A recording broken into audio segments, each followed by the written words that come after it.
Ceria tetap tapi ceria, kayaknya orang langsung ceria gitu begitu dengar baru gitu kasih drumnya aja langsung ceria ya Ci. Gitu. Oke, ngomongin J-Rock nih kan gak jauh-jauh banget dari Jepang gitu ya. Boleh tahu nggak sih kenapa seperti itu gitu? Apa dulu memang ada keturunan Jepang atau memang suka Jepang? Di kehidupan kita sebelumnya mungkin kita ada nggak? sih Hah?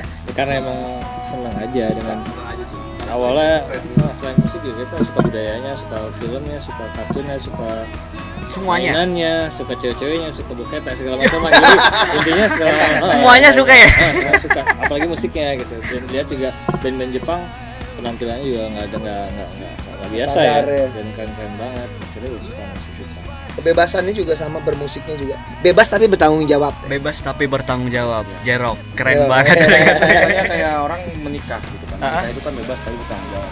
Oh bebas gitu ya? Oh menikah kan bebas mau ngapain aja.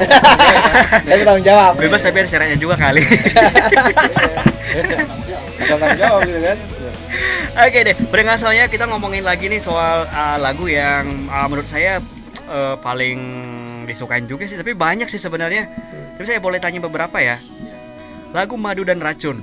Itu kan sebenarnya lagu yang udah lama ya. Iya. Itu kenapa bisa terpikir oleh J-Rock untuk buat lagu itu lagi, aransemen balik gitu, recycle balik? Sebenarnya bukan kita yang ini waktu itu ya, tapi karena waktu itu lagi ada project dari label kita Aquarius dalam rangka ulang tahun ya, 40 tahun kalau nggak salah itu semua musisi artis di Aquarius itu disuruh untuk recycle lagu-lagu yang dulu pernah hits di Aquarius gitu kan, dan akhirnya kita terpilih untuk membawakan lagu Madu dan Racun. Diberikan itu. tantangan untuk label. Dari label untuk coba di recycle lagu Madu dan Racun itu sukses banget ya. Alhamdulillah. Oke deh. Oke, next Falling in Love. Boleh cerita nggak sih ini lagu siapa yang buat dan liriknya siapa ya gitu? Lima.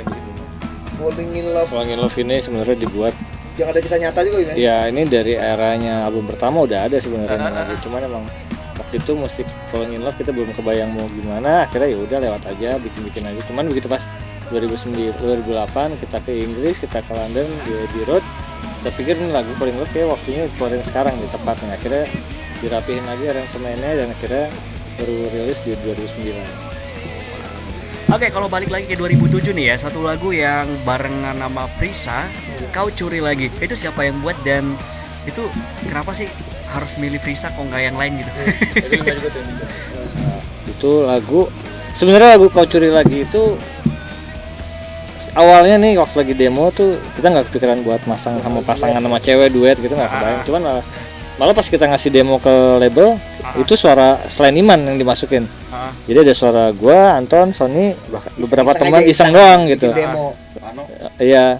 Terus begitu kena label, udah duetin aja sama penyanyi cewek. Dan kebetulan saat itu Aquarius lagi pengen naikin satu solo ceweknya si Prisa itu. Jadi sebelum dia mulai untuk album sendirinya, yaudah duetin aja sama J-Rock. Dan alhamdulillah sih responnya bagus. Iya, bagus banget.